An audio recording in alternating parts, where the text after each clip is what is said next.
Hi, my name is Pravin, and I will be talking about the Red Summer of 1919. The Red Summer occurred in the year 1919 and was a period in which several race riots occurred, as well as mass mob violence against African American citizens across the United States.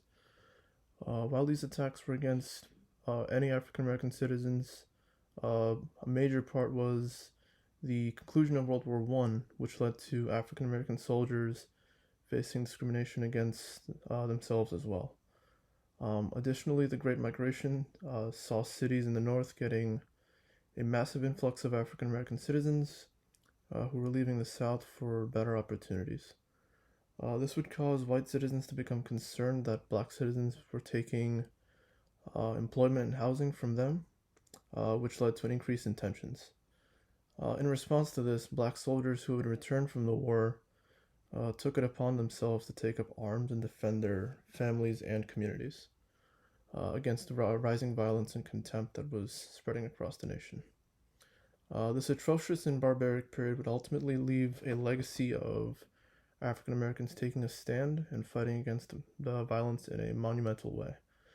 And this desire to fight back would continue to strengthen as the years went on. Race riots occurred all over the country, in which several black citizens were attacked by white supremacists, and these were often sparked by anxiety or fear of black citizens being a disturbance or danger in some way.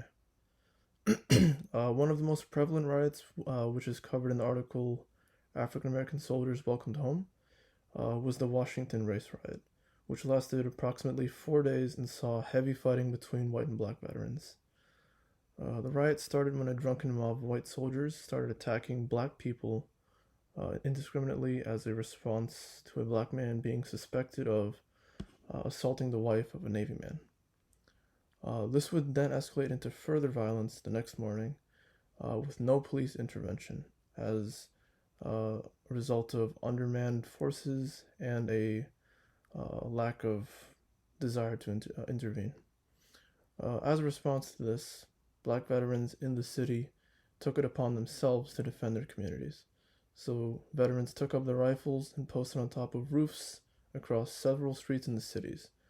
Gunfire was exchanged between white veterans and black veterans for 4 days.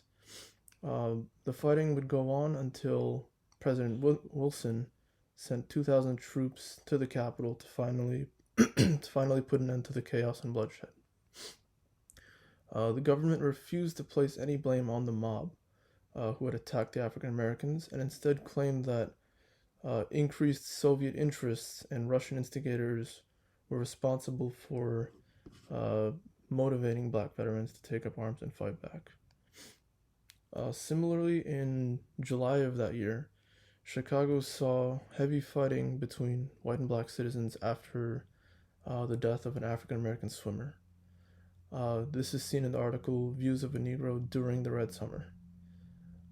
This riot would go on for about 5 days, in which attackers on both sides would beat and attack citizens on the streets, including pedestrians, store owners, and the like.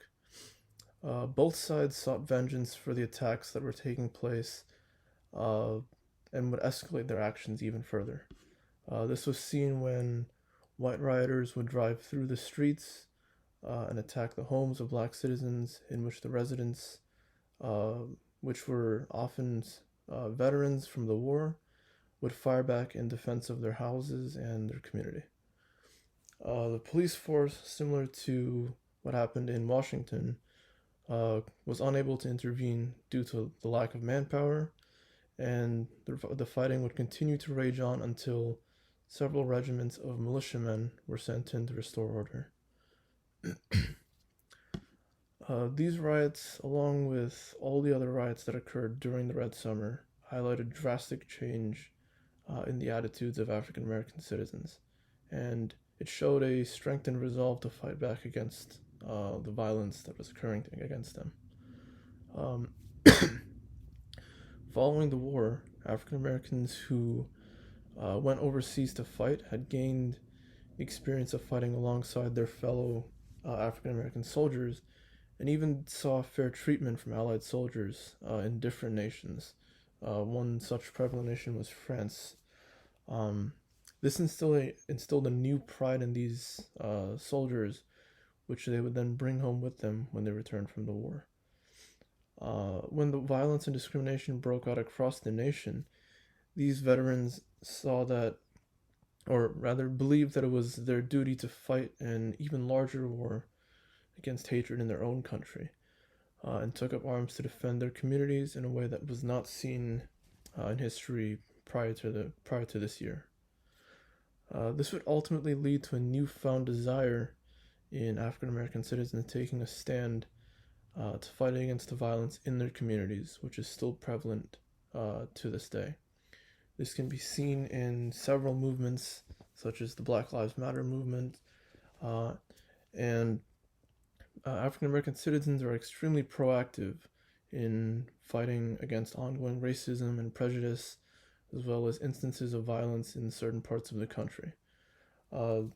While the police force is much more supportive of bringing justice to